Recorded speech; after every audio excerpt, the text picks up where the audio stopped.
बिस्मिल्लाहिर्रहमानिर्रहीम। Good morning students. आज की लैब में हम लोग वेवफॉर्म चार्ट्स को स्टडी करना सीखेंगे और इसके सिंपल से एक टास्क मैंने ले लिया है कि हम लोग करते ये हैं कि रैंडम नंबर्स को वेवफॉर्म चार्ट के ऊपर जो है वो प्लॉट करके देखते हैं। ठीक है, तो आए लेट्स बिगिन। सबसे पहले एक ब्लैंक वीआई ओपन कर लीजिए।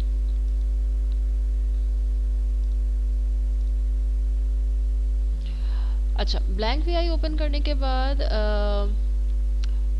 You can maximise the windows. ठीक है, and you can save them as well. उसको सेव कर लें, फाइल सेव एज करके। एज यूजुअल जैसे मैं हर लैब में बताती हूँ कि किसी भी ऐसे फोल्डर के अंदर सेव मत करिएगा जिसके अंदर लैब व्यू की आपने इंस्टॉलेशन फाइल्स रखी हुई हों। Make a separate folder and save your working files in them in that folder. ठीक है, let me name it as waveform. ठीक है, वेवफॉर्म चार्ट पे काम करें, मैंने इसे वेवफॉर्म का नाम दे दिया। और ये बात भी मैं पहले भी बता चुकी हूँ कि दो विंडोज़ खुली थी जब मैंने वीआई ओपन किया। एक फ्रंट पैनल खुला हुआ है, एक ब्लॉक डायग्राम खुला है। किसी एक को भी अगर आप नाम देंगे, किसी एक का भी नाम सेव करेंगे, ऑटोमेटिकली दूसरा भी उसी नाम से सेव हो जाएगा। यानी कि फ्रंट पैनल और block diagram will be having the same name. अच्छा, मुझे काम तो करना है और बेसिकली वेवफॉर्म चार्ट का मैं, लेकिन स्टार्ट करती हूँ ब्लॉक डायग्राम से। हमारा टास्क ये है कि जो भी रैंडम नंबर्स जनरेट हो रहे हैं उससे मैं बेसिकली प्लॉट करना चाहूँगी उसके ऊपर, चार्ट के ऊपर। ठीक है, सबसे पहले मैं क्या करती हूँ, एक स्ट्रक्चर्स पे चली गई। मैंने यहाँ से एक वाइल लूप ले लिया। ठीक है, वाइल लूप को पॉजिटिव क्लिक के थ्रू ड्रैग करा और फिर वाइल लूप को लेफ्ट क्लिक के थ्रू ड्रैग किया और मैं इसको इस तरह से एक स्क्वायर बना दिया। ठीक है, वाइल लूप के अंदर सबसे पहले मैं ये करूँगी कि मुझे रैंडम नंबर्स जनरेट करवाने हैं और मैं उन रैंडम नंबर्स को मल्टीप्लाई करा दूंगी 10 के साथ। तो रैंडम नंबर जनरेटर हम लोग पिछले तमाम लैब्स के अंदर, मुख्तलिफ लैब्स के अंदर यूज़ करते आए हैं। तो यू शुड नो कि राइट क्लिक करने से ये न्यूमेरिक के ऑप्शन के अंदर अवेलेबल होता है। मैं यहाँ से न्यूमेरिक के ऑप्शन पे गई और यहाँ से मैंने रैंडम नंबर जनरेटर को सिलेक्ट कर लिया। मैं ये करना चाह रही हूँ कि मैं इस रैंडम नंबर को 10 से मल्टीप्लाई भी कर लूँगी। इसलिए कर रही हूँ कि आपको याद होगा कि जो रैंडम नंबर्स जनरेट कर रहा होता है ये ऑटोमेटिकली ये 0 से 1 के अंदर कर रहा होता है। तो बहुत ही स्मॉलर वैल्यूज आएंगी, आपको अंदाजा है ना, 0.1, 0.2, 0.3 यानी 0.98, 0.99 के अंदर ही रहेंगी। It will be between 0 and 1। तो मैं थोड़ा सा ज़रा इसका मैग्नीट्यूड बढ़ाने के लिए मैं इसको किसी भी एक नंबर से मल्टीप्लाई कर लेती हूँ और आसान तरीन तरीका है कि इसको मैं 10 से मल्टीप्लाई कर लेती हूँ। ठीक है, ताकि हमारे पास वेव फॉर्म जो चार्ट बने उसमें कुछ रीडिंग्स नज़र तो आए। क्योंकि इस वक्त हमारा टास्क ये नहीं है कि हमारे पास वैल्यूज़ क्या आ रही है, बेसिकली हमारा टास्क है हम थोड़ा सा वेव फॉर्म चार्ट को देख लें। तो ठीक है, मैं एक मल्टीप्लायर ले लेती हूँ। राइट क्लिक किया, न्यूमेरिक के ऑप्शन पे गई, यहाँ से एक मल्टीप्लायर उठाया। मल्टीप्लायर के एक इनपुट को मैंने इस रैंडम नंबर जनरेटर से कनेक्ट कर दिया और दूसरे इनपुट को मैंने उस नंबर से कनेक्ट करना है जो कि मेरा मल्टीप्लायर होगा। यानी कि मैंने यहाँ पे क्रिएट कांस्टेंट किया। ठीक है, क्रिएट कांस्टेंट के बाद मैं चाह रही हूँ ये तमाम के तमाम नंबर्स जो रैंडम नंबर जनरेटर जनरेट कर रहा है वो 10 से मल्टीप्लाई हो जाए। ठीक है, और उसके बाद मैं ये करती हूँ कि इसके आउटपुट के ऊपर मुझे जनरेट करना है एक इंडिकेटर। ठीक है, हो सकता है कि जब मैं इसके आउटपुट पे इंडिकेटर जनरेट करूं तो वो कुछ दूसरे तरह का इंडिकेटर जनरेट करे। मैं ये चाह रही हूँ कि इसके आउटपुट के ऊपर जो इंडिकेटर हो वो बाय डिफ़ॉल्ट एक वेवफॉर्म चार्ट ही हो। तो इसके लिए मैं खुद से फ्रंट पैनल के ऊपर चली जाऊँगी, यहाँ से राइट क्लिक करूँगी और यहाँ से ग्राफ के ऑप्शन पे आ जाऊँगी।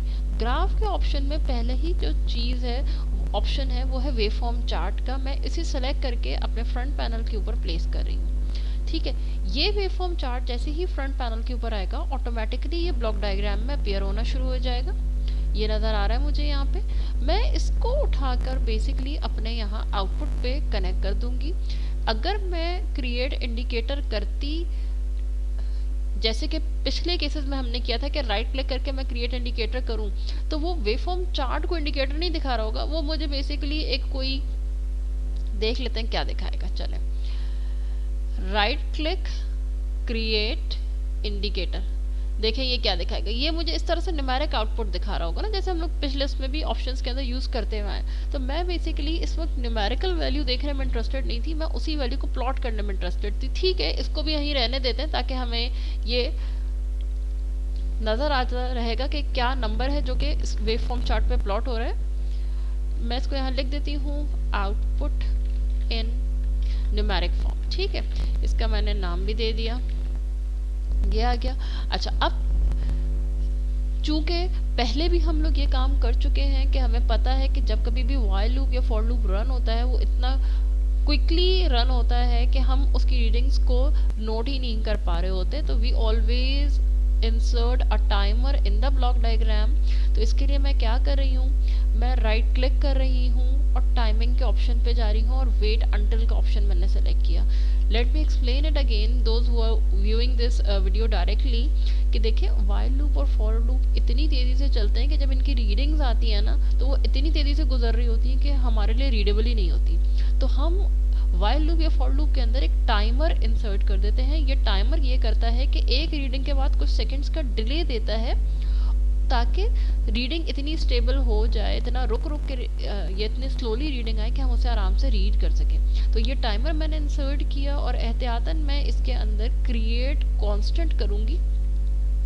ये टाइमर पहले ही मिली सेकेंड के यूनिट में चल रहा है, इसका मतलब है कि मैं इसमें 100, 200, 300 के नंबर्स के अंदर जो अपनी वैल्यू है कांस्टेंट की वो पुट करूंगी। मैंने यहाँ 300 मिली सेकेंड रख दिया, तो इसका मतलब है कि एक रन जब होगा उसके बाद 300 मिली सेकेंड्स का डिले आएगा, फिर नेक्स्ट रन होगा, फिर 300 मिली सेकेंड का डिले आएगा, फिर नेक्स्ट रन होगा।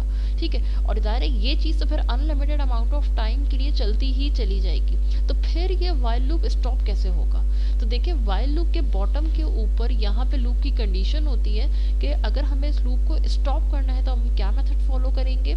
तो मैं यहाँ राइट क्लिक करती हूँ और क्रिएट कंट्रोल का ऑप्शन कर देती हूँ। जैसे ही मैं क्रिएट कंट्रोल का ऑप्शन करूँगी यहाँ खुद से एक स्टॉप का ऑप्शन आ गया, स्टॉप का बटन आ गया।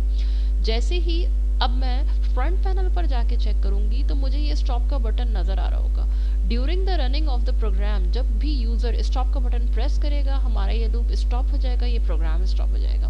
ठीक है, मैं इस बटन को उठा के थोड़ा सा नीचे ले आती हूँ, किसी विजिबल लोकेशन पे ले आती हूँ और चाहूँ तो इस बटन का साइज़ थोड़ा सा इंक्रीज भी कर देती हूँ। आप चाहें तो इसका नाम भी चेंज कर सकते हैं, that is totally your choice.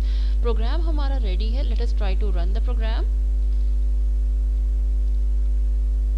अब देखिए आपका जो कुछ भी नंबर यहाँ पे जनरेट हो रहा है वो मुझे यहाँ न्यूमेरिकली एक एक करके नज़र भी आता जा रहा है और वही वैल्यू हमारे वेवफॉर्म चार्ट के ऊपर एक एक करके जो है वो प्लॉट भी हो रही है। इस वक्त हमारे पास जो वैल्यूज़ आ रही हैं वो 0 से लेके 10 तक के अंदर आ रही हैं। ठीक है, और टाइम हमारा आ रहा है 0 से लेके 100 सेकेंड कह लें, मिली सेकेंड्स कह लें। ठीक है, तो हमारा यूनिट जो है टाइम का वो 100 में चल रहा है और जैसे जैसे टाइम आगे बढ़ता चला जाएगा ये मुझे 0 से लेकर 100 के बजाय अब आगे की रीडिंग दिखाता जाएगा, क्योंकि जैसे जैसे टाइम स्पैन बढ़ता चला जा रहा है ये मुझे आगे की रीडिंग दिखा रहा है। अब मैं अगर इसको स्टॉप करूँगी, अगर मैं इसको स्टॉप करती हूँ तो फिर ये जो रीडिंग्स आनी शुरू हुई हैं वो 0th टाइम से नहीं शुरू होंगी कि फिर वो 0 से लेके फिर से 151 तक आए, नहीं, वो फिर 151 के आगे से काउंट करना शुरू करेगा। ऐसे देखते, मैंने प्ले किया, देखें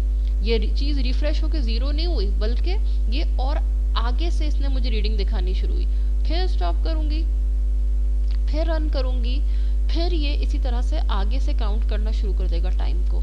तो आप ज़रा ऑब्जर्व करेंगे और ये प्रोग्राम यहाँ कंप्लीट हो गया। ठीक है, जो हम लोग काम करना चाह रहे थे, जो चार्ट बनाना चाह रहे थे और जो रैंडम नंबर जनरेट कराना चाह रहे थे, वेव फॉर्म चार्ट पे देखना चाह रहे थे, the task is now complete.